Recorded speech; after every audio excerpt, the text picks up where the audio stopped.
રાજ્યભરમાં પોલીસ દ્વારા અસામાજિક તત્વો પર કાર્યવાહી ચાલી રહી છે, જે અનુસંધાને સુરત પોલીસ દ્વારા ચોક બજાર વિસ્તારમાં 3 માથાભારે ઇસમોની ધરપકડ કરવામાં આવી છે।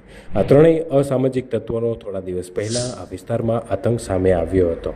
ચોક બજાર પોલીસે સીસીટીવીના આધારે આ ત્રણેય ઇસમોને હાલ પકડી પાડ્યા છે। એક ટુ વ્હીલર બાઇક પર 3 જેટલા ઇસમોએ આવી અને આ વિસ્તારમાં ફરિયાદીને છરો બતાવી લાફા મારી અને જાતિ વિશે એક અપમાનિત ટિપ્પણી કરી હોવાનું સામે આવ્યું હતું, જે બાદ ચોક બજાર પોલીસે એક્શનમાં આવી અને આ ત્રણેય આરોપીઓ દીપક કુટેકર, પવન ઉર્ફે કાળિયો વંશ ઉર્ફે બિટ્ટુ નામના ઇસમોની ધરપકડ કરી છે।